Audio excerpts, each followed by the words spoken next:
Hallelujah! Praise the lord. మీరందరూ బాగున్నారా? ప్రార్థన. ప్రేమగల తండ్రి, పరిశుద్ధమైన దేవ, నన్ను నీ సిలువ చాటున మరుగుపరిచి, నీ మాట నా నోట ఉంచండి నాయన.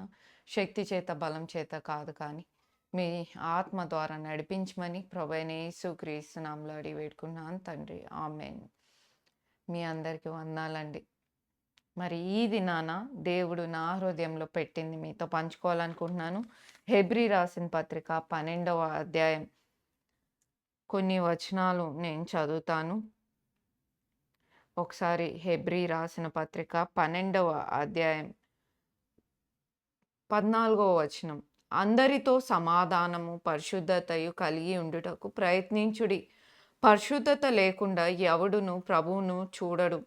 మీలో ఎవడైనను దేవుని కృపను పొందకుండా తప్పిపోనేమో అనియు, చేదైన వేరు ఏదైనా మొలచి కలవరపరచుట వలన అనేకులు అపవిత్రులైపోతారేమో అనియు, ఒక పూట కూటి కొరకు తన జ్యేష్ఠత్వపు హక్కు అమ్మివేసిన ఏసావు వంటి భ్రష్టుడైన వ్యభిచారి ఉండునేమో అని జాగ్రత్తగా చూచుకొనుడి. ఏసావు ఆ తరువాత ఆశీర్వాదం పొందగోరి కన్నీళ్లు విడిచిచ్చు దానికోసం శ్రద్ధతో వెతికినను మారు మనసు పొంద అవకాశం దొరకక విసర్జింపబడెనని మీరెరుగుదురు. దేవుడు ఈ వాక్య భాగాన్ని దీవించునుగాక. ఇక్కడ మనం చూసినట్లయితే ఇక్కడ అందరితో సమాధానం కలిగి ఉండండి అని చెప్తున్నాడు. యాకోబు పత్రికలో, హెబ్రీ పత్రికలో.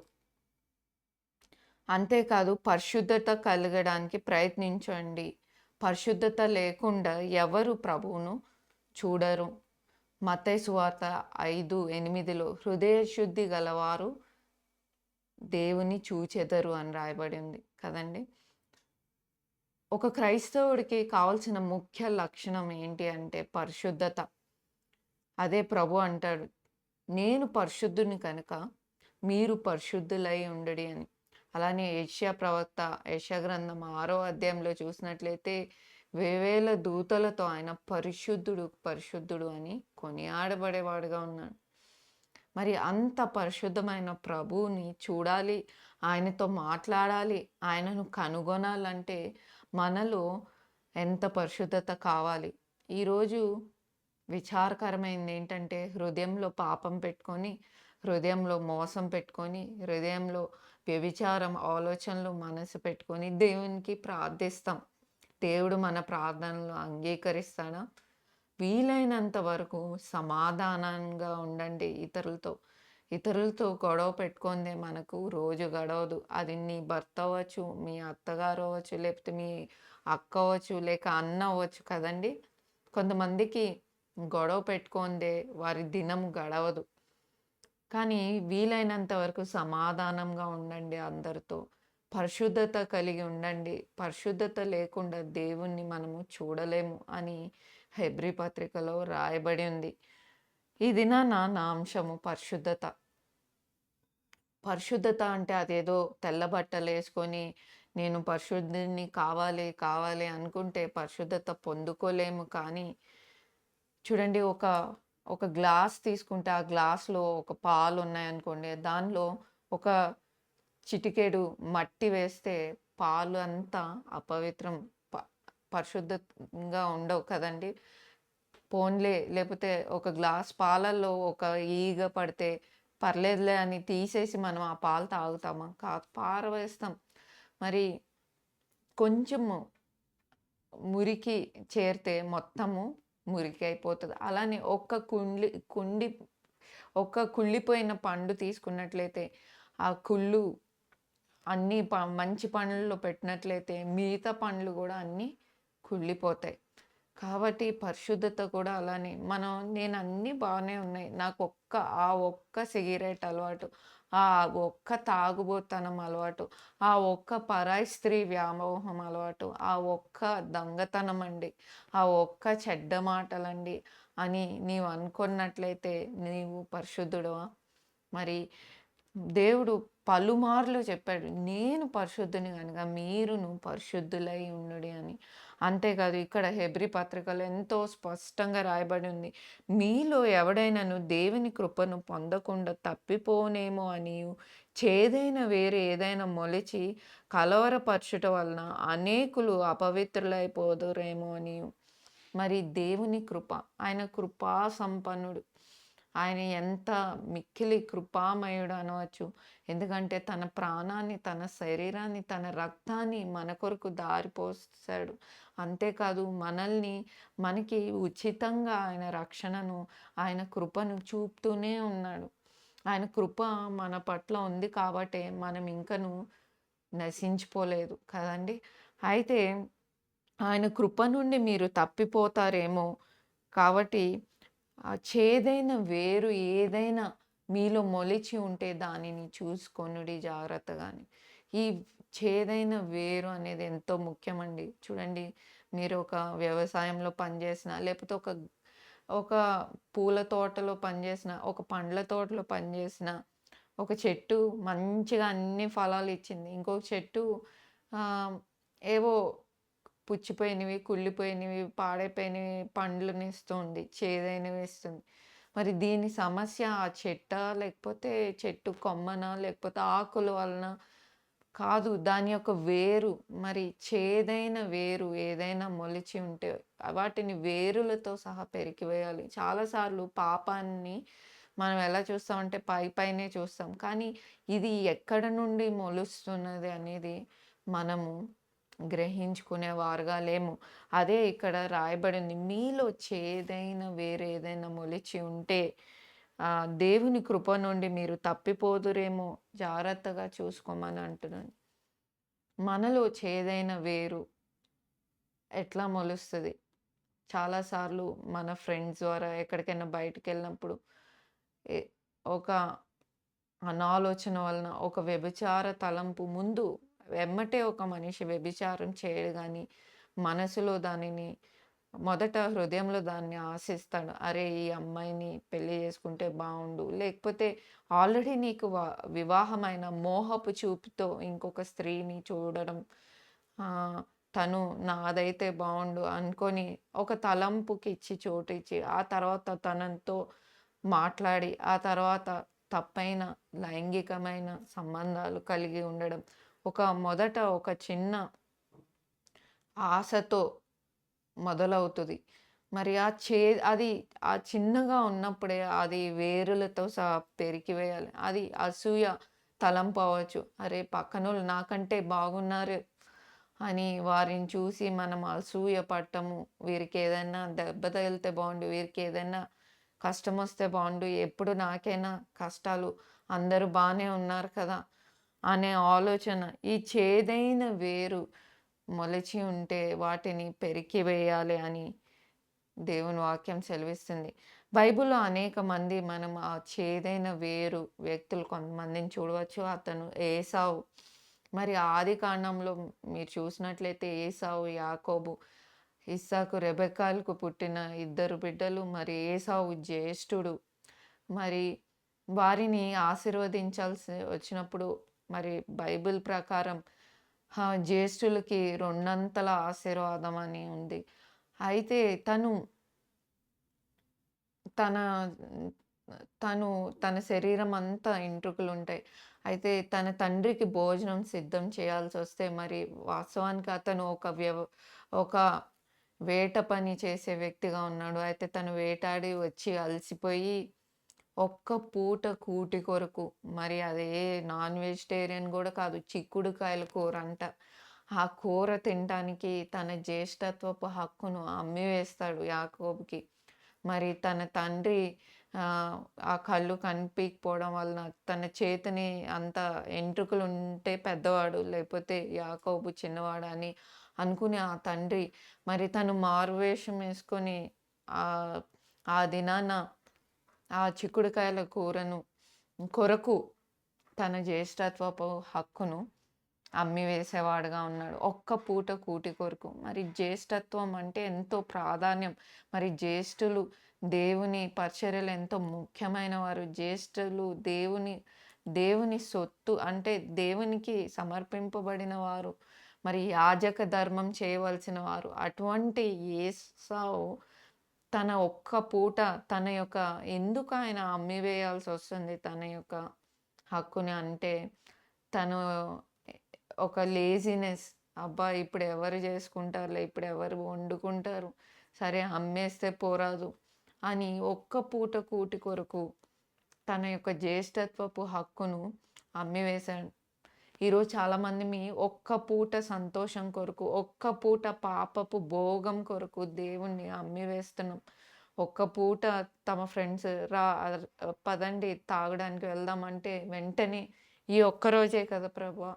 వెళ్ళొచ్చి ఆ తర్వాత క్షమాపణ అడుగుతానని ఒక్క పూట వ్యభిచారమైన స్త్రీతో ఒక్క పూట ఒక లైంగికమైన సంబంధం ఈ ఒక్కసారికేలే అని వివాహం కాకమునుపే ఎందరో బాయ్ ఫ్రెండ్, గర్ల్ ఫ్రెండ్ అని ఒక్క పూట సంతోషం కొరకు దేవుణ్ణి అమ్మివేసేవారుగా ఉన్నారు. వాక్యం తెలుసు, అంతా తెలుసు. అయినప్పటికీ ఎన్నో తప్పైన కార్యాలకు చోటిచ్చేవారుగా ఉన్నారు. మరి ఏసావు ఒక శరీరానుసారుడుగా అనవచ్చు. తను ఒక భ్రష్టత్వంలోని తన తల్లిదండ్రులు భక్తులైనప్పటికీ తను ఒక ఆధ్యాత్మికమైన భ్రష్టత్వంలోనికి వెళ్ళిపోయాడు అనవచ్చు. మరి ఒక్కరోజు కోసం తను తన యొక్క జ్యేష్ఠత్వపు హక్కుని అమ్మివేస్తాడు. కానీ ఆ తర్వాత ఎంత పొందాలని ఎంత కన్నీళ్లు విడిచినా దేవుడు అతనికి అది దొరకలేదు. ఆ యొక్క జ్యేష్ఠత్వపు హక్కు. మరి ఎందుకు కన్నీళ్ళు విడిచాడు? పశ్చాత్తాపమా ప్రభువా క్షమించు. ఈ లోక సంబంధమైన ఆశీర్వాదాల కొరకు ఆయన కన్నీళ్లు విడిచాడు గానీ, అరే దేవుని పని, దేవుని కొరకు నేను బతకలేదే, దేవుడిచ్చిన ఆధిక్యతను పోగొట్టుకున్నానే అన్న బాధ కాదు. రెండంతల ఆశీర్వాదాలు, రెండంతల ఇల్లు, వాకిళ్ళు ఇవన్నీ పోయాయి. ఈ లోక సంబంధమైన వాటి కొరకు బాధపడ్డాడు. మరి అంతేకాదు మనం చూసినట్లయితే ఆకాను బైబిల్‌లో మరి దేవుని సామాగ్రిని తీసుకొచ్చి మరి యెహోషువ కాలంలో యుద్ధానికి పట్టణం మీద యుద్ధానికి వెళ్ళవలసి వచ్చినప్పుడు తను దేవుని సామాగ్రిని తీసుకొచ్చి తన ఇంట్లో దాచిపెట్టుకుంటాడు. యెహోషువ ఎంతో బాధపడతాడు. ఏంటి మనము ఎన్ని యుద్ధాలు జయించాం, ఈ యుద్ధంలో ఓడిపోయామంటే మరి అతను దేవునిని బాధపెట్టిన వ్యక్తిగా మనం చూడవచ్చు. కాబట్టి అందుకు వారు ఆ యుద్ధంలో ఓడిపోవడం, అంతేకాదు తను తన కుటుంబము మరణిస్తారు. ఒకసారి ఆ వచనం మనం ఆకాను యొక్క వచనాన్ని మనం చదువుకుందామండి. యెహోషువ గ్రంథం 7:25 ఒకసారి చదువుకుందాం.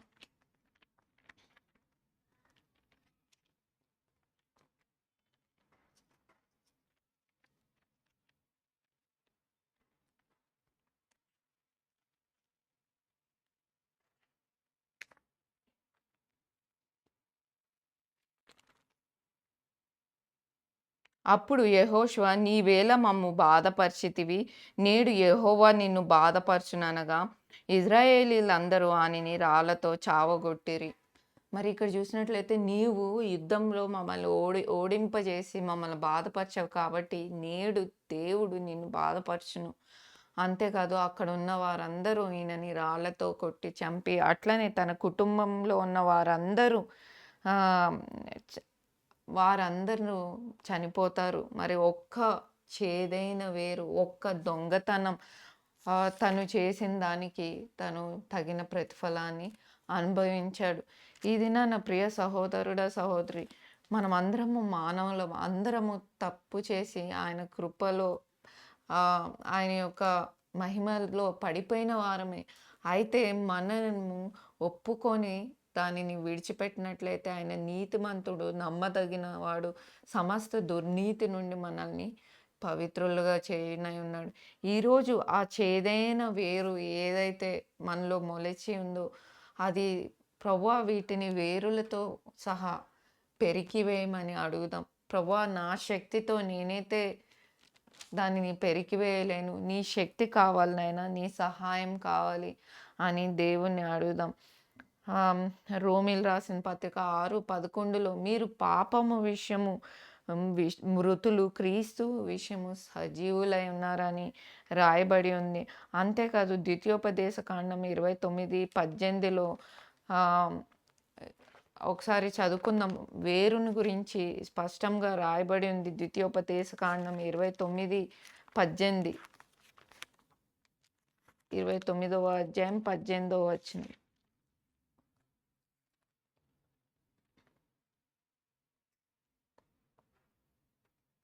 ఆ జనులు దేవతలను పూజించుటకు తన దేవుడైన యెహోవా యొద్ద నుండి తొలగు హృదయం గల పురుషుడే గాని, స్త్రీయే గాని, కుటుంబమే గాని, గోత్రమే గాని నేడు మీలో ఉండకుండునట్లు మరణకరమైన దుష్కృత్యమునకు అట్టి మూలమైనది మీలో ఉండకుండునట్లు నేడు ఈ నిబంధన మీతో చెప్పుచున్నాను. మీ ఇక్కడ చూసినట్లయితే మీలో మరణకరమైన దుష్కృత్యము అండ్ దాని మూలమైనది స్పష్టంగా ఇంగ్లీష్ బైబిల్‌లో రాయబడి ఉంది. Bitter poison. ఏదైతే ఆ రూట్ నుండి వచ్చే ఒక విషం ఏదైతే ఉందో, వేరు నుండి వచ్చే ఆ విషము నుండి మీరు దూరంగా ఉండండి అని దేవుని వాక్యం సెలవిస్తుంది. మరి అంతేకాదు మీరు చూసినట్లయితే మీరు మొదటి తెస్సలోనిక 4:3 ఒకసారి చదువుకుందామండి. మొదటి తెస్సలోనిక రాసిన పత్రిక 4:3. మీరు పరిశుద్ధులగుటయే అనగా మీరు జారత్వమునకు దూరంగా ఉండుటయే దేవుని చిత్తము. మరి మన పట్ల దేవుని చిత్తము పరిశుద్ధులుగా ఉండటానికే దేవుడు మనల్ని పిలిచి ఉన్నాడు. కాబట్టి ఈరోజు మనలో ఏదైనా వేరుంటే మీరు భ్రష్టత్వంలోనికి వెళ్ళకముందే వాటి నుండి పశ్చాత్తాపపడాలి. అవును, అతను ఏసావు ఏడ్చాడు గానీ, అతను నిజమైన ఈ లోక సంబంధమైన పశ్చాత్తాపం కానీ, మరి దేవుని సంబంధమైన పశ్చాత్తాపం అని ఆయన పొందలేదు. అంతేకాదు చాలాసార్లు ఒకసారి పాపం చేసినప్పుడు చాలా బాధపడతాం. ప్రభువా క్షమించి ఇంకెప్పుడు చేయమని కన్నీళ్ళు ఏడుస్తాము, రోదిస్తాము, ఏడుస్తాం. రెండోసారి కొంచెం బాధపడతాం. మూడోసారి, నాలుగోసారి ఇంకా ఆ పాపం అనేది అలవాటైపోతది. చివరికి భ్రష్టత్వంలోనికి వెళ్ళిపోతాం. ఇక్కడ స్పష్టంగా ఎప్పుడైతే ఒక మనుషుడు ఒక భ్రష్టత్వానికి వెళ్ళిపోతాడో, ఆ తర్వాత అక్కడి నుండి ఎంత అరిచి గీపెట్టుకున్న మొదటి స్థితికి రాలేడు. అదే హెబ్రీ పత్రికలో మీరు చూడవచ్చు. ఇదే ఏసావు ఎంత ఏడ్చినా ఆయన నిజమైన పశ్చాత్తాపం ఆయన జీవితంలో కలగలేదు. మరి తన తల్లిదండ్రులు భక్తులైనప్పటికీ, తన తల్లిదండ్రులు ఎంతో ప్రార్థనా పూర్వకంగా పెంచినప్పటికీ తను భ్రష్టత్వానికి వెళ్ళిపోయాడు. మరి తను మరలా దేవుడిచ్చే ఆశీర్వాదాలు పొందుకోవాలంటే పొందుకోవట్లేదు. ఈ దినాన చాలామంది అలానే ఉన్నాం. ఒక్క పూట కొరకు దేవుణ్ణి అమ్మివేసేవారుగా ఉన్నాం. అది మనలో ఏదైనప్పటికీ ప్రభువా అది వేరులతో సహా ఈ దినాన నా జీవితంలో పెరికివేయమని అడుగుదాం. ప్రార్థన. ప్రేమగల తండ్రి, పరిశుద్ధమైన దేవ, మీ వాక్యం ద్వారా మాట్లాడిన విధానానికే వందనాలు ప్రభువా. అవునైనా తండ్రి, ప్రభు కృప నుండి మీరు తొలగిపోనేమో అని, మీలో చేదైన వేరేదైనా మొలిచినేమో గ్రహించుకోమని నీ వాక్యం సెలవిస్తుంది నాయన. అవునైనా అయ్యా, మాలో ఉన్న చేదైనవి ప్రభా వేరులతో సహా మీరు పెరికివేయండి నాయన తండ్రి. అయ్యా, మేము ఎక్కడ భ్రష్టత్వంలోనికి వెళ్ళకుండానైనా మరలా అదే తప్పు, అదే అలవాటు పాపంలోనికి పడిపోయి నైనా తండ్రి, అయ్యా నీ కృప నుండి మేము తొలగిపోయేవారుగా ఉండకుండా సహాయం దయచేయండి ప్రభా. అవునైనా ఈ లోకంలో ఉన్న ఆశల కొరకు ప్రభా మేము మిమ్మల్ని అమ్మివేసేవారుగా ఉన్నాం నైనా. అటువంటి అయ్యా భ్రష్ట మనస్సు మాలో నుండి తీసివేయండి తండ్రి. విత్తిన వాక్యాన్ని ముద్రింపజేయమని ప్రభువైన యేసుక్రీస్తు నామములో అడిగి వేడుకుంటున్నాను తండ్రి. ఆమేన్. మీ అందరికీ వందనాలండి. మరి ఈ కార్యక్రమాలు మీకు ఉపయోగకరంగా ఉన్నట్లయితే దయచేసి షేర్ చేయండి, లైక్ చేయండి, సబ్స్క్రైబ్ చేయండి. దీప్తి ప్రకాష్ అనే యూట్యూబ్ ఛానల్. మరి ఈ పరిచర్య ద్వారా మీరు మేలు పొందిన వారైతే ఈ పరిచర్యను ప్రోత్సాహపరిచే బాధ్యత మీ మీద ఉంది. డిస్క్రిప్షన్‌లో ఉన్న నంబర్స్, మీరు ఈ పరిచర్యలో పాలుపంపులు పొందొచ్చు. ప్రభు చిత్తమైతే మళ్ళా కలుసుకుందాం. అంతవరకు సెలవు. Thank you.